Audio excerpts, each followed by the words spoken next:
morning is titled Clearing the Clutter. And it's the beginning of the year, and you might be thinking that this message is all about, clearing out your home and your stuff and everything. And it kind of is, but it kind of isn't. You see, I actually came up with this message because of two little Bible quotes or stories, whatever you want to call them. And one was about casting out the demons, and the other one was casting out the nets. How they tie together is going to be explained here in a minute, but here's the two. Cast out the demons from Matthew 8:16. That evening they brought to him many who were possessed with demons, and he cast out the demons with a word and cured all who were sick. And then from John 21:6, cast out your nets. He said to them, cast the net to the right side of the boat, and you will find some. So they cast it out, and now they were not able to haul it in because there were so many fish. So you might be wondering how this all ties together and what does this have to do with the spiritual message for us today and how it even ties into clearing the clutter. But I'm going to explain. Because the two things actually come together on this basis of trust and faith. And January is the month of faith. So we're going to delve into that a little bit. I want to say hi to everybody on live, Facebook Live, and welcome, and we're glad you're here. But all of this ties together through the power of faith. And from the Revealing Word, Phil Moore wrote, the preceding power of the mind linked with the power to shape substance. Now we can just stop right there on faith, because if we believe in that power of the mind to be able to do mighty things, then we know that we can shape substance, meaning substance is God stuff. So anything that's out there that we desire, we can shape by knowing, by that knowing that faith brings about. Because that knowing is the spiritual assurance, the power to do the seemingly impossible. It's amazing how spirit works, because Warren's meditation tied in perfectly with what we're talking about today. Because it is about doing what you think is impossible, making it possible. It is a magnetic power that draws unto us our heart's desire from the invisible spiritual substance. So anything that we desire is possible for us when we have faith. And it is in that difficulty of knowing that sometimes that we find ourselves thinking we're lacking faith. And we'll get into that in a minute. But faith is that deep inner knowing that that which is sought is already ours for the taking. So according to your faith be it done unto you, from Matthew 9:29. And all of this is important for us to do, don't we? A lot of things. Some mental, some physical. I know, some of you might be holding on to, things in your closets or your drawers. You might have a ton of clothes in there, and who cares if they have the tags on them or not. If you're not going to wear them, if they're not yours, you're holding on to them. We do that with mental things too. Something that has happened to us, we hold on to. We just keep wanting it to be part of our story. And we just go through with all this clutter in our lives, blocking the natural essence of faith that is desiring to come forth. Do you see how that could block it? All of those things are piling up. We have to free ourselves of that clutter. We have to let go of whatever is standing in our way, whether it's a thought, a person, a thing, whatever it is. Once we start freeing, I don't know about you, but the minute I start clearing out a drawer or closet, you can feel the energy shift in your home. You can feel an opening up. Same thing with our thoughts. When we let go of something, when we truly have let go of something, we find this new space where our spiritual essence comes through, and we're like, whoa, wait, what is that? And then we might realize that it's a spiritual experience we're having, but maybe not. Maybe we just go, whoa, this is a good feeling that I want to hold on to, and I want to keep going with that energy. But what it is the power of faith coming through. And that power of faith can erase all the pain and suffering that we like to hold on to. If our lives look like a bad movie, if we keep playing that bad movie over and over again in our heads, we need to negate that and get rid of it and come up with a new movie to be playing in our lives. Don't keep playing that negative movie. Don't keep thinking those negative thoughts. Change it into something brighter and sunnier. I've picked up the, I think you guys have it now, the Care Bear with the sunshine all over it, that yellow Care Bear. Hold it up. Look at that thing. Now, doesn't that just make you smile? I've picked that up like this since we've been collecting the animals. Whenever it showed up, I've picked it up numerous times, and it just puts a smile on my face. That's what I want to remember. I want to remember things that are going to bring me smiles and make me feel good. Don't you guys want that too? So that's where clearing the clutter gets out of the way. You know, we have to have faith that our highest good is waiting for us, and trust that if we let go, our lives will be better. Do you believe that? I mean, it's important for us to know that our lives can be the best that they can be, but we have to let go of anything that blocks that. And this is where blind faith comes into the equation. I heard somebody say something about blind faith a few weeks ago, and I think we all kind of have our own idea about blind faith. But blind faith can be an instinctive trust in a power higher than ourselves. But it's not the same as faith because it doesn't have that deep connection. You still have that feeling of disappointment or discouragement that's lingering on. It's kind of like dragging some weights behind you. You want to have faith, but then you're easily discouraged or you're disappointed when it doesn't come out the way you want it to come out. Anybody ever be there? Yeah. We have this idea that we're going to have enough faith to make this happen. I know a lot of people do this with lottery tickets. I have the faith that I am going to win the lottery and I'm going to hold on to it. And then what happens when they don't win? Then they are discouraged and disappointed. And how much discouragement and disappointment can you take before it's going to take a burden or toll on who you are? It does eventually, doesn't it? So why set yourself up for just, discouragement or being in that place? But we can still buy a lottery ticket and be hopeful and have faith that we could win, but we don't have to put our whole life into it and get to that place of being blind about what faith is really about. You know, having faith in something or someone or thinking that you're okay on letting something go is not enough. Here's what we have to do. We have to know from within that we have the power to change our thinking, to do something different, to let go of things not serving us. And whatever decision we are making is going to be for our highest good. We have to know. We have to go to that place of knowing. That's a whole different thing than just hoping or believing or thinking.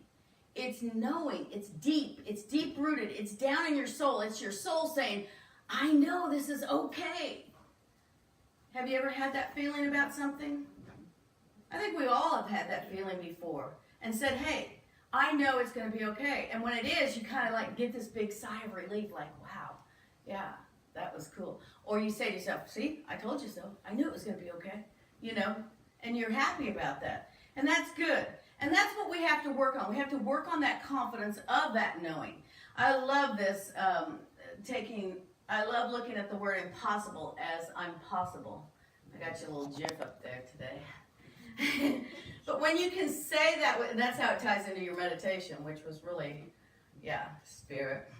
Anyway, but if you can say this with conviction, if you say I'm possible with conviction, you're actually expressing from the idea of faith, believe it or not. When you say I can go to school and become a nurse, and it's not impossible. I'm possible. You say that with conviction, it happens. When you want to write a song or make a CD, you're saying it with conviction. You're making it happen. You're saying it with faith. And it's more than just trusting yourself and being in that instinctual idea of faith. It is deeper and more rooted.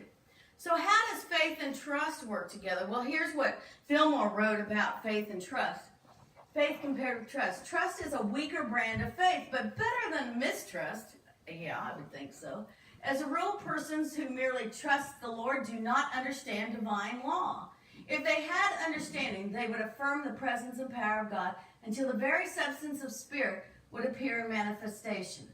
Now, I know we've all been around people that say, oh, I trust God, or I trust Jesus. We've been around people like that, and you're sitting there listening to them, and I'm not putting them down because that's where they are on the spiritual path, but you know darn good and well they really don't trust God. Do you know what I'm saying? They're saying, I trust God, but then they're not really trusting God. You see, and that's the difference between trust and faith. Because you can trust something, but do you really have faith in the situation, in the person, in the thing, in yourself, which is really what faith is about, because it is within each of us.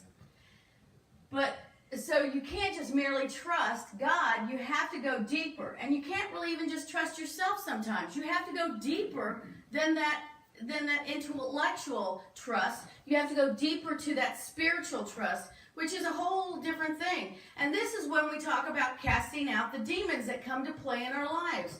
The demons are all the people and situations that hold us back from bringing us that highest good, that from bringing us to a place where we no longer feel pain and sorrow.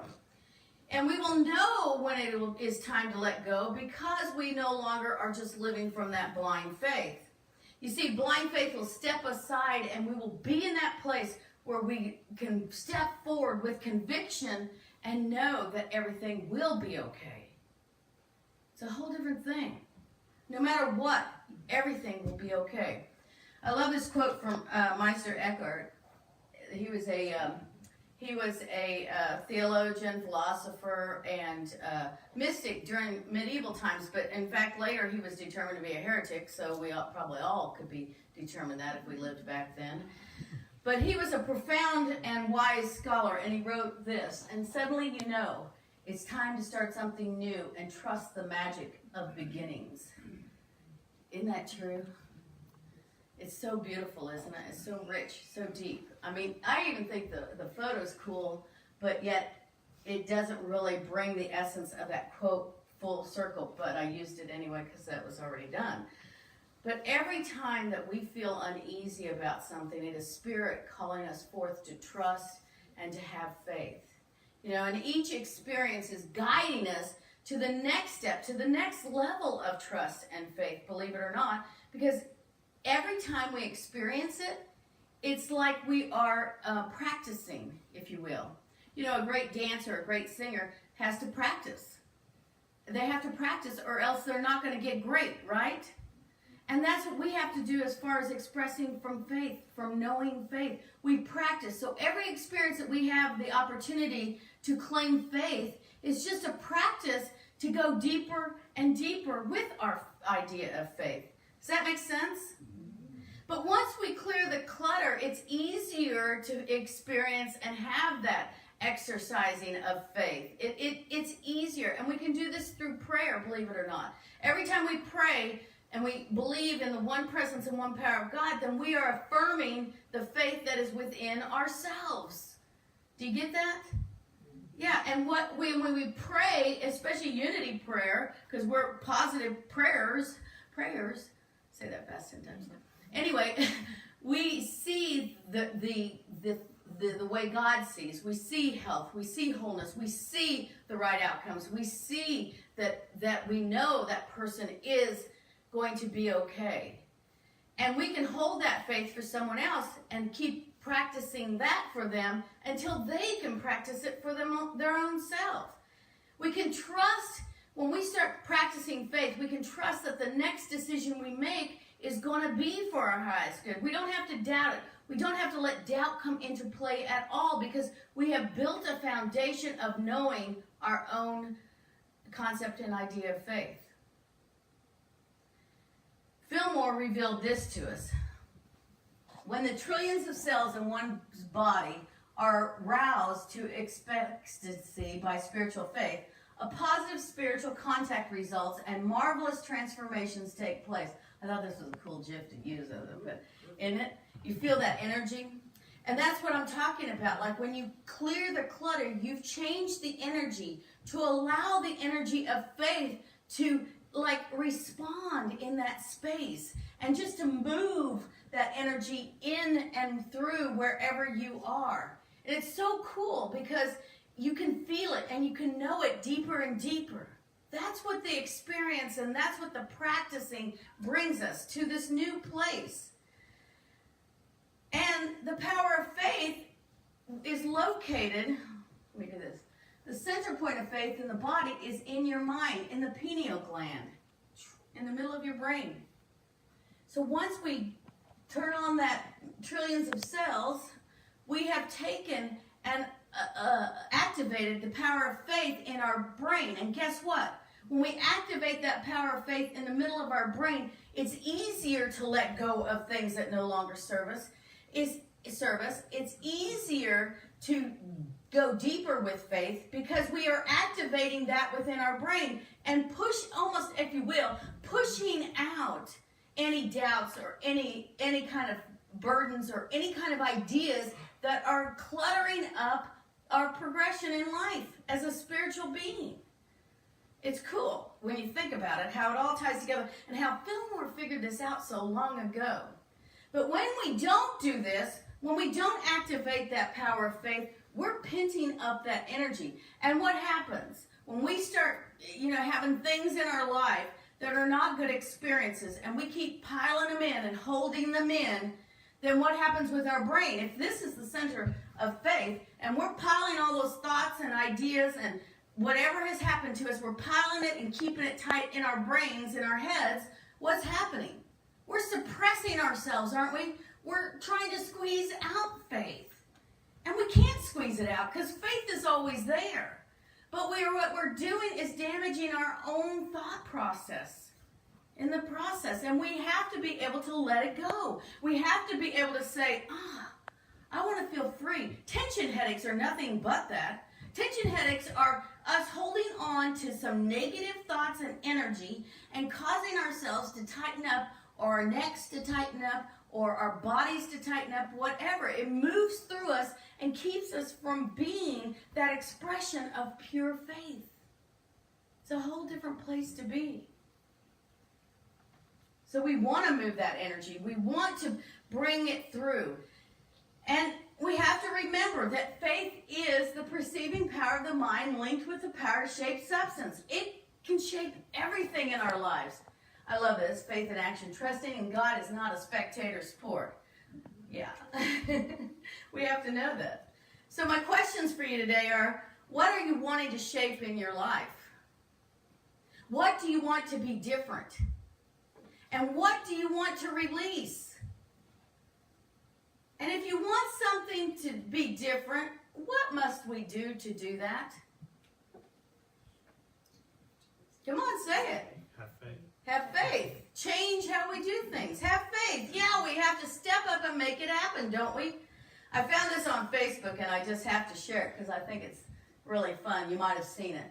It says, if you want 2019 to be your year, which 2019 in itself, the numbers are like off the chart for bringing change and manifesting good, and we can do it. But it says, don't sit on the couch and wait for it. Go out. Make a change. Let's say them together. Let's start over at the beginning. Let's say it all together. Don't sit on the couch and wait for it. Go out. Make a change. Smile more. Be excited. Do new things. Throw away what you've been cluttering. Unfollow negative people on social media. Go to bed early. Wake up early. Be fierce. Don't gossip. Show more gratitude. Do things that challenge you and be brave. Isn't that cool? So true, so true. And it really does have to do with trusting and having faith. It's trusting yourself and allowing faith to be in action in your life. And every small change we make ripples out into the world, and that energy is instantly changed. No longer is it tight and compounding in your head. No, it bursts out, and you're freeing yourself, and the idea of faith just moves out through you, and it can help other people. I mean, you have friends that call you up and say, oh, can you lift me in prayer? Or, oh, I have this happening. Can you just help me see something different? Because they know you have been expressing faith before. That's why you get those calls, or that's why you have a friend say, hey, I just need you to be there for me, or just, lift me up. Because you have enough power to believe and to know that faith is that knowing deep within yourself, and you can share that. And we have to remember that whatever we hold on to will make us stagnant and stale, and who wants to be like that? Not me. Yeah, think about that, what that looks like, stagnant and stale. wrinkly, dry-skinned. Yeah, not pretty. We have to be brave and trust in faith. So, if we want to experience life to the fullest, who wants that? We have to clear the clutter through faith and trust that life will deliver good and manifest so much good that we will feel the confidence of Spirit moving in and through us to do mighty work. I had to read that one because I didn't want to miss any of it. But Jesus said, he that believeth on me, the works that I do shall he do also, and greater works than these shall he do. Now this does not mean, please get me on this one, that we have to do it in Jesus' name. Some people believe that. Personally, I do not. Because I know that metaphysically, when we talk about this kind of Bible quote, we're talking about the Christ within. We're talking about that God connection. So it is about claiming it through the truth of who you are as a spiritual being. It's about saying, I am connected to God and I can do greater works. I am possible. I'm possible. That's what it's saying. And so we can do mighty works. Has everybody here done a mighty work before? Yes. Say yes. Yes. Say it loud. Yes. Because you should. We have all done great works because we have all prayed for each other for that simple thing right there. And we have had mighty healings in this church, and it's because we all have the faith and we collect that faith together to change the consciousness of what is happening. And go out with that faith and know that, God is in the midst of every situation and every person. And that is perfect health. That is perfect jobs. That is perfect cars. That is perfect homes. Whatever. It is there. And the mighty works that we do are so many things. And a lot of us express them. Singing, writing songs. You even write your songs that we can't play in church. But we love you for it. Some of you are creative and you're an artist. You do gardening. All those things are mighty works. Just being a person that will sit there and listen when somebody's talking is a mighty work. We all share in the love for each other. That's a mighty work. I like to think of unconditional love as a mighty work, and that's kind of my thing about wanting to go out and share the love. But when we do that, when we get to that place where we are doing mighty works, we will throw out our nets and actually collect more than we can even bring aboard. Because when we cast out our net with faith, we know we will be abundantly blessed through every action we take. We will be able to embrace the richness of our bounty. Don't you love that? See, the net is going, can you see it, or is it not coming through very good? It's the net and the fish is overflowing. And that's what we have to think about. Do we want our nets to overflow? We want to cast out a net of faith and know that it's going to overflow and bless us and bring us those blessings. And when you think it's difficult to have faith, just walk over here to the light switch, okay? And just flick them on and off. Whoop, that one didn't do anything. There we go. He's got it turned on up there, so I can't. But when we come over to the light switch these days, as long as we've paid the light bill, we know that the light is going to go on and off, don't we? We don't even think about it. I mean, that's kind of like what faith is all about. Because when we know in our soul that we have enough faith for not only ourselves but everybody, and that we are willing to activate that faith, it's just like the electricity turning on the lights.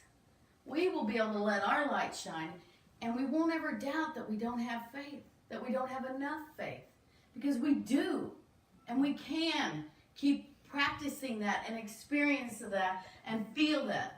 And that, my friend, is faith. When we clear the clutter from our lives, our minds open up to the freedom of faith, and we no longer struggle to trust that God is with us always, and that the highest good is coming forth. Thank you for being here today. God bless you.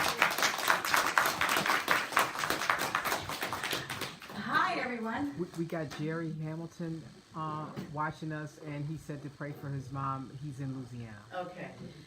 Yes, we do want to do that. Hi, Jerry. Jerry Hamilton is in Alabama with his mother, or Louisiana. I'm sorry. she's having a health challenge, so we want to lift her up in prayer and lift his whole family up in prayer and just see the highest good. Now take your mighty faith and put it out there for Jerry and his mom. We love you. God bless you.